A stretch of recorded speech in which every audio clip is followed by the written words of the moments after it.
Rusi jamana ɲɛmɔgɔ y'a jira k'a fɔ ko bingani wale min taara ka Mali sɛgɛrɛ dɔgɔkun tɛmɛnen ninnu na n'o bɛ tali kɛ an ka kɔrɔfɛla kan ko a ma jɛn ni a ye ko wa k'a ka dɛmɛ banbalen bɛna to Mali jamana ye. Capitaine Ibrahima Traoré ni ale ye Burukina jamana ɲɛmɔgɔ ye, ale ye an ka ministre de l'administration territoriale Colonel Abdoulaye Maïga, ale ye o bisimila. Gawo gouverneur ye décision kura ta k'a fɔ ko fɛn min ye vitre fumée ani sans plaque ko mobile la ko olu bolili dabilara Gawo kɔnɔna la. Mali Actu ale ni faamaw ka bolo ɲɔgɔnma kɔnɔna la olu ye kalan ta ka kunnafonidilaw ka olu sɛgɛrɛ. N balimaw aw bisimila aw ka dɔn kibaru kɛnɛ kan. Russie ministère des affaires étrangères ye lase kɛ lase min kɔnɔna la a y'a jira k'a fɔ ko u ma jɛn ni a ye dɔgɔkun tɛmɛnen na bingani wale min taara ka Mali kɔrɔnyan fanfɛla sɛgɛrɛ n'o o kɛra sababu ye ka maa caman bɔnɛ a nin na a su bɛ taa fo maa 60 ni kɔ lase minnu kɛra i b'a ye k'a fɔ ko civil b'a la cogo min na sɔrɔsiw fana bɛ a la ten cogo la. Maria Zakharova ni ale ye Russie ministère des affaires étrangères kumalasela a y'a jira k'a fɔ ko u ma jɛn ni waleya cɛjugu minnu taara ka an ka jamana sɛgɛrɛ a y'a jira k'a fɔ ko Mali bɛ cɛsiri min na walasa ka se ka lakana ani basigi ka o sabati an ka jamana kɔnɔna la ko Russie fana bɛna to Mali kɛrɛfɛ walasa ka Mali dɛmɛ o bɛɛ lajɛlen na. Attaque min ni a taara ka bateau Tombouctou sɛgɛrɛ ni o kɛra sababu ye ka maa caman bɔnɛ a nin na ni a revendiquera Al-Qaïda fɛ Russie kumalasela y'a jira k'a fɔ ko nin ye waleya cɛjuguba ye waleya min ni a tɛna to tancogo la ko sabula nin ye waleya ye min bɛna kɛ sababu ye ka Mali ye cɛsiri fɛn fɛn kɛ walasa ka na ni lakana ni basigi ye jamana kɔnɔna la ko nin bɛna kɛ sababu ye ka o bɛɛ lajɛlen lasegin kɔ ko wa a bɛ se ka kɛ sababu ye fɛnɛ ka fɛn min ye gɛlɛya caman lase hali Mali dafɛ jamanaw ma minnu bɛ cɛncɛnfugaw sanfɛ. Bi tɛnɛndonya la septembre kalo tile 11 fɛn min ye Burukina Fasokaw fɛ yen nɔ olu ka jamana ɲɛmɔgɔ o ye an ka ministre de l'administration territoriale Colonel Abdoulaye Maïga o ye a bisimila.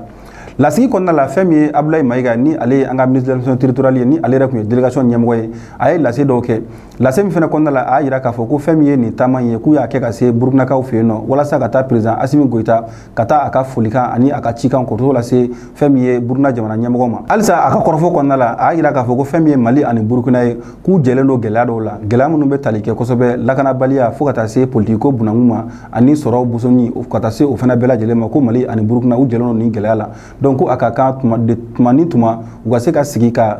kumaɲɔgɔnyaw kɛ u ni ɲɔgɔn cɛ u kana fama ɲɔgɔn ma kumaɲɔgɔnya la walasa cogo min na u bɛɛ bɛ se k'u bolo ɲɔgɔn ma ka se ka bɔ nin degun ni nin tɔɔrɔ in kɔnɔna la. A ka kuma kuncɛ kɔnɔna la a y'a jira k'a fɔ ko Burukina jamana ɲɛmɔgɔ ko o ye ladilikan caman d'u ma min bɛ tali kɛ kosɛbɛ u ye sira kura min ta walasa ka se ka hɛrɛ ani taaɲɛ ka se k'o sama k'o la di jamana ma ani jamanakɔnɔdenw ma. Gawo gouverneur ye décision kura ta k'a jira k'a fɔ ko fɛn min ye bolimafɛn sen 4 ye min ni plaque tɛ a la walima a vitre finen don ko o bolili ko o ma daga tuguni Gawo kɔnɔna la. Wa interdiction in a bɛ tali kɛ fɛnɛ ka ɲɛsin bolimafɛn kɛrɛnkɛrɛnnen dɔ fɛnɛ ma n'u bɛ o wele ko Land Cruiser olu sen bɛ a la. Ko ni sariya min taara k'a bɛ boli bolimafɛn sen 4 bɛɛ lajɛlen kan ko fo ka bɔ fɛn min ye an ka finitigilatagaw olu ka bolimafɛnw na k'olu dɔrɔn de sen tɛ nin mesure in na. A jira k'a fɔ ko maa fɛn bɛɛ mana kɛ nin décision in sɔsɔlibaga ye ko ɲangini bere o na da o tigi kun. Mali Actu ni ale ye kunnafoni di yɔrɔ ye fo ka taa se fanbɔ kuma ni ale ye baɲumankɛtɔn ye olu ka bolo ɲɔgɔnma kɔnɔna la o kɛra sababu ye ka kalan dɔ dayɛlɛ kalan min ni a kun ɲɛsilen don fɔlɔ fɛn min ye kunnafonidilaw ye walasa kunnafonidi baara kɔnɔna la fɛn min ye kunnafoni ɲuman a sanuman ye o ka se ka woloma ka bɔ a kolon cɛ la